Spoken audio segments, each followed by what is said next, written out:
need oversight. Thank you. Okay. Does everyone have an opportunity to answer that question? All right, very well. Now, let me ask you, candidates, this question here. Usually, the matters or allegations of use of force and brutalities tend to arise in inner city communities. Let me ask you this, and it's kind of a big question. I'll try to answer it in pieces, but all at once. Let me preface it like this. In our modern day and time, we have been trying to celebrate our change in racial relations by saying we're a colorblind society. Now, if you are black or brown skinned, you indeed have a problem benefiting from a colorblind society, because it's very hard to ignore someone when they have color in their skin, if having no color is the standard. Now, let me ask you this. Do you believe that diversity in the ranks of the sheriff's staffing would be helpful in building bridges in these inner city communities? Currently, of the 9,000-something sworn deputies, I believe 65% are non-black, 26% are Hispanic, 10% are black, and 4% are Asians and others. How helpful, if you believe it's helpful, do you believe setting diversity quotas would be, or diversity goals, I'm sorry, would be, how helpful do you believe would be in building a bridge in inner city communities? It's everything. And I agree with you with goals, because it's not going to be quotas. Because why? Because I'm convinced, and I know firsthand, that there are quality candidates from all races. So this is just a matter of what of us reaching goals or not. Todd and I have both made a valiant effort to try to increase through promotion the ranks of individuals with diverse backgrounds as well. So that's been something that's been on our heart and mind. And so what we need to, that's how we get trust, by recruiting from the communities that we serve. That's exactly what my goal is. I've had youth outreach, such as the football program that we've had in Compton and Linwood and unincorporated Watts, where we have deputy sheriffs who grew up in the neighborhood coaching our kids so that there's a positive interaction between youth and our deputy sheriffs. And in many cases, they're saying it's the first positive interaction that they've had from law enforcement. And we've had young men who I've seen grow up at Compton Centennial become deputy sheriffs, custody assistants, same with Linwood, same with L.A. Jordan, same with other high schools that we have this program, because for the first time now they're seeing law enforcement in a positive way. So we need to take steps to affect this positive recruitment from all communities to ensure that our sheriff's department, your sheriff's department, is reflective of the community that we serve.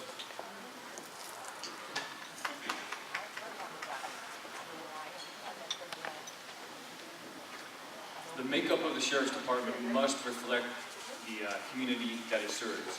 We can't have just a one-size-fits-all or one kind of person in the Sheriff's Department. We need diversity, because when you have a diverse workforce, you have people that have different experiences, different backgrounds, different cultural norms, and we need those experiences so we can draw on them from those different points. Good, huh? And make that so that we can go into the community and build the bridges, just like I'm talking about it. When I think of diversity, and I don't mean to lower this answer, but when I think of diversity, I think of tools in the toolbox. You can't just have one tool in your toolbox. You need to have all kinds of different tools that do different jobs and have different capabilities. That's why diversity is so important, because not everybody's the same out in the community either. We need to be able to have that person that I can say, you've got this certain experience, I'd like you to go out there and help you build a bridge, help you establish a relationship. Help me regain the trust of the community. And I do support diversity goals of the Sheriff's Department. Thank you.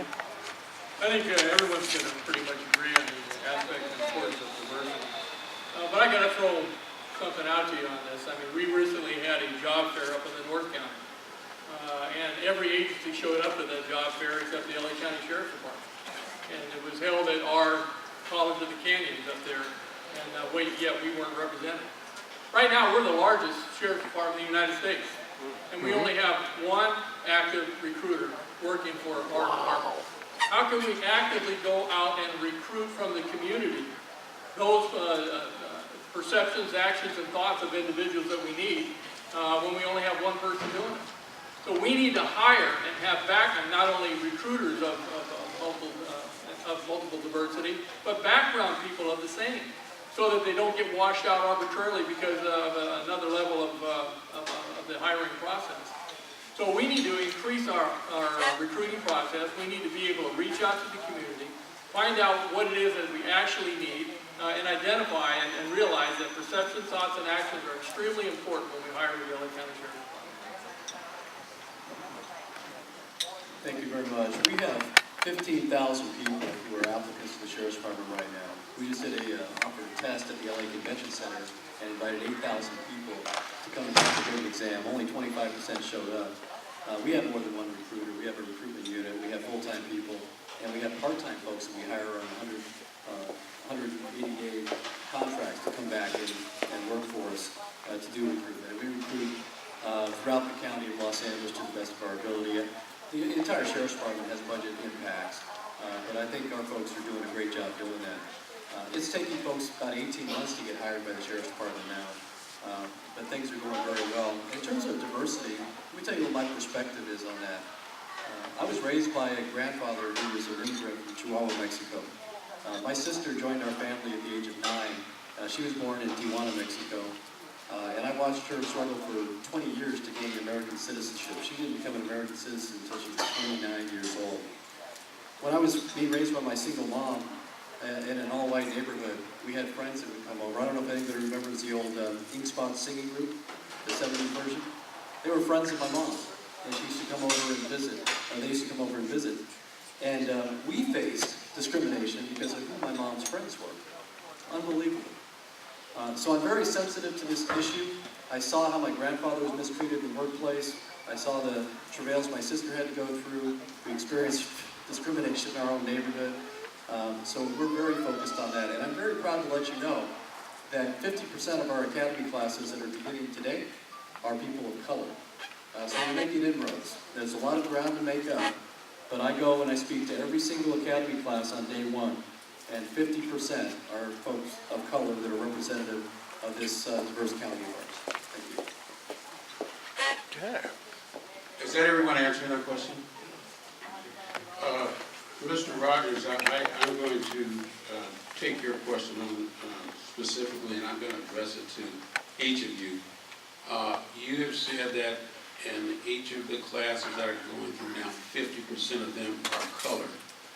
And what that usually turns out, or what it seems to turn out to be in reality, is that whereas they may be people of color, unfortunately, statistically, black people still tend to be the very smallest percentage group of those people of color. When I refer to diversity goals, and I'm asking this for each of you, can you look at specific groups of people and see where they are significantly lacking in your department and be proactive in taking measures to increase their presence in the department? There are, I have a number here, there are roughly, of the 9,100, I think 56% I said, let's just say are white. So that's like 4,800. 33,000 are Hispanic, and less than 1,000 are black. So some obvious disparity in the actual numbers. Fortunately, black and brown and yellow and red people, we all have that wonderful distinction of being people of color. But when you specifically look within those groups, you know, people get kind of washed out. So my question is, will you be proactive enough to actually look specifically at groups within diversity and make efforts? Think of it this way. We've become so used to minorities being policed by a small group of non-minority folks. My thought was, what if we made the sheriff department staffing mirror the percentages of the people who you jail. Oh, Be very interesting. a high percentage of black And, folks. you know, radical situations require radical change. But let's go back to my original question. numbers are out Can of you see control, yourself huh? willing to be proactive to address Same with specific pre-K, they're kicking out of pre-K. diversities and work to increase their 46% of all are I African believe Americans. I need to start with you, Mr. It's the newest study from DOE. Wow, Please, thank you. yeah, man. Absolutely, I support increasing diversity in the 450% sheriff's the average in department, the world, increasing I mean, or US, right? having the employee makeup represent the community it serves. Now, to your question about specifically, it's, you manage what you measure. And as sheriff, you have to measure these things and be in tune to them and follow them and make sure that you're focusing the resources in the right place to make sure if you have an underrepresented population, that you're reaching out to them, you're focusing more on recruiting from that particular area. So that was a very long question, but I think the question specifically, am I going to be in tune to that and will I focus on that? Absolutely. And anything less is simply not good policing, it's not 21st century policing. Okay, thank you. Leads right back into what I was saying previously. We are not actively recruiting the way we should be. The fact that we even had a job fair and our organization failed to show up for it is an abysmal failure. We only have one active recruiter, full-time recruiter on the department now. To fix this particular problem, we need recruiters of all diversity and background investigators of all diversity. That way they'll be able to reach out to the community, talk to them, find out what the needs are, and build our department back up on that. But we must understand this and remember, we need to get back to the nobility of police. And that is we hire of character and we promote of character. We hire of integrity and promote of integrity. That's the only way we're going to move forward in this organization. I do support that. We're doing the best we can with it now. We need to do a better job. And one of the conversations I had the other night, I was at a church at 135th and Avalon, and we were having a conversation about this very issue. And one of the things that I think we really need to do better at is mentoring earlier in life. We have young kids, we had several kids in the church at the time, and they were telling me that they wanted to be deputies, and we were talking about the things they had to do to be a deputy. They're very excited about that.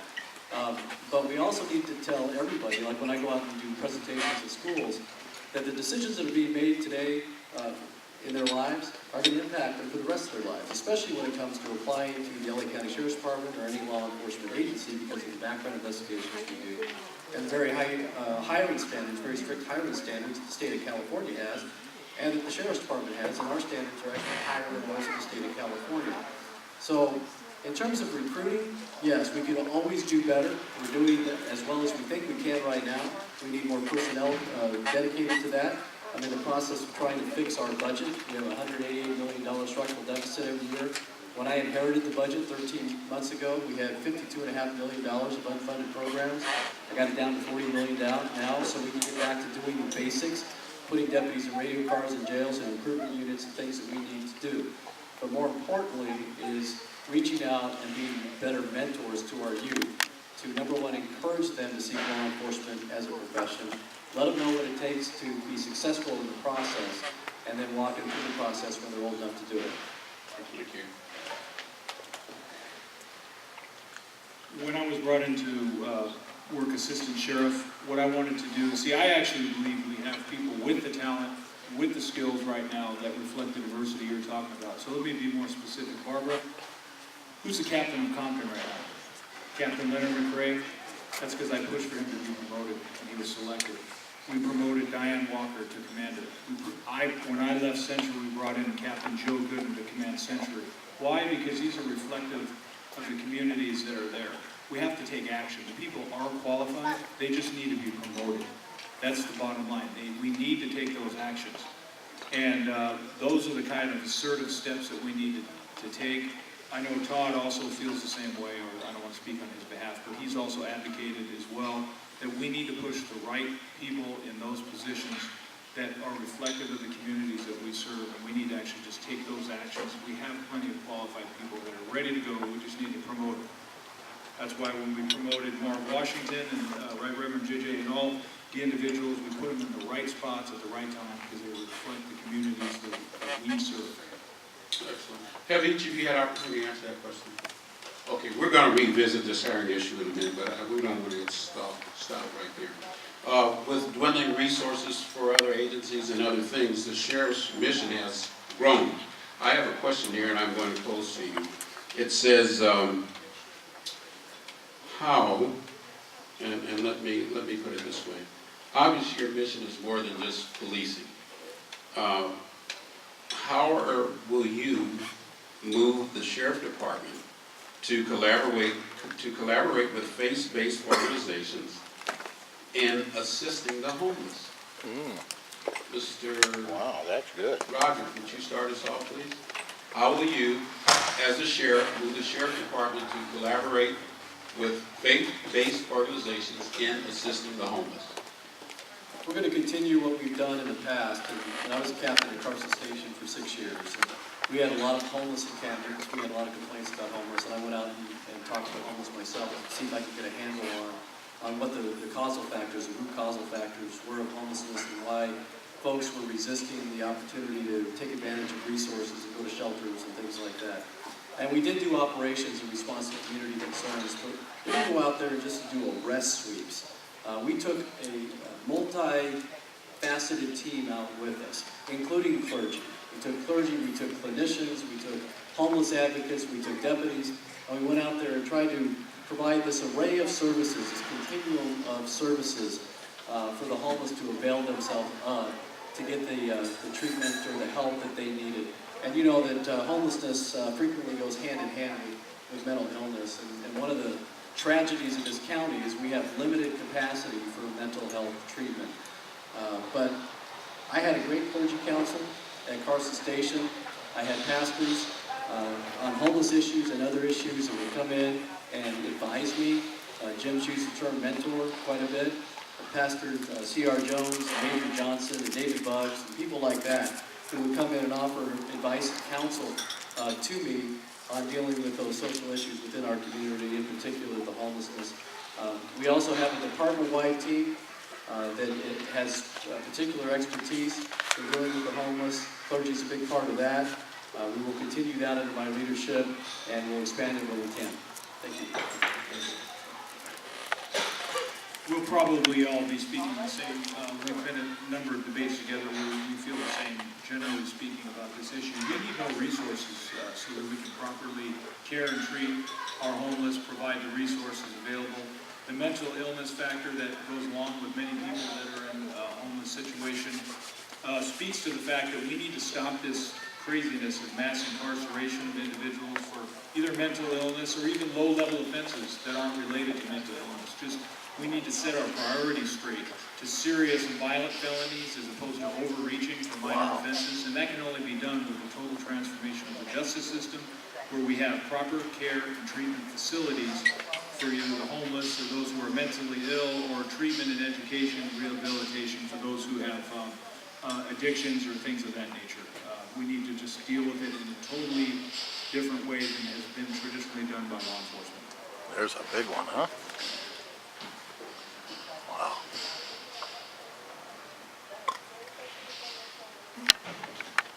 Being homeless is not a crime, so when I hear policing of the homeless, I think to myself, being homeless is not a crime.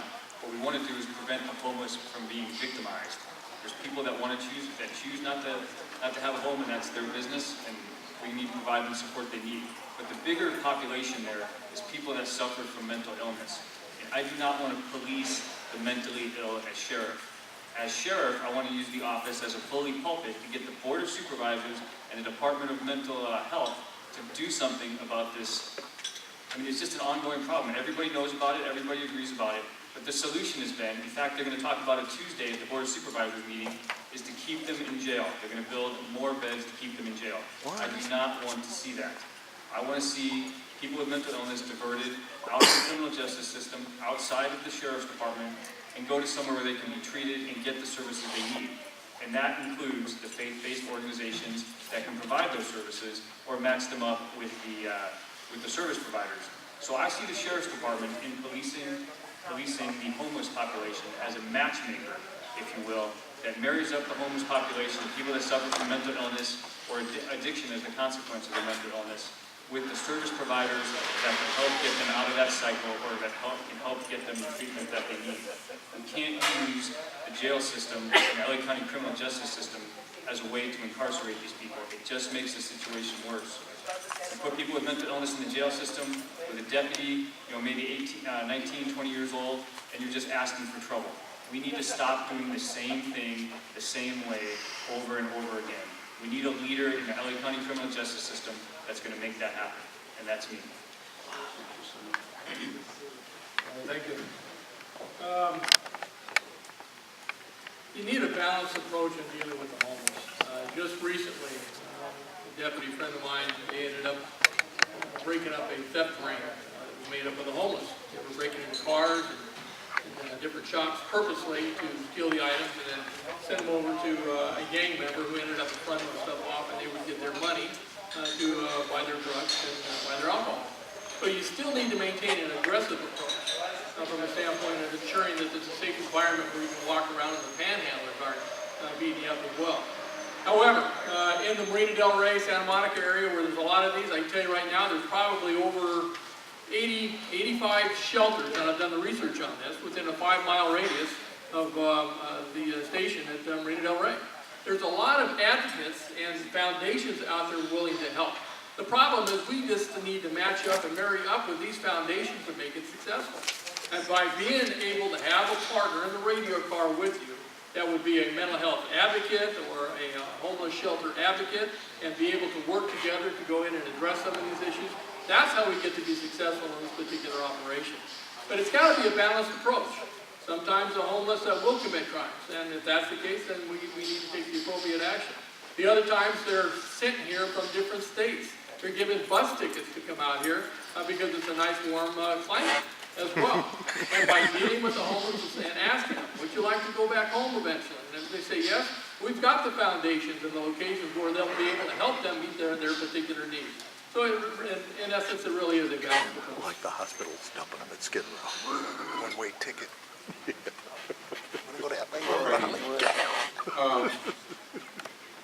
I believe, candidates, I hope this doesn't cause you too much grief, but for the next 4 questions, let me change your time to a minute and a half if we could. Okay. Because we want to kind of get through them, and these are kind of straightforward, so timekeeper does not too much, all right? All right, the first question is, sex trafficking and has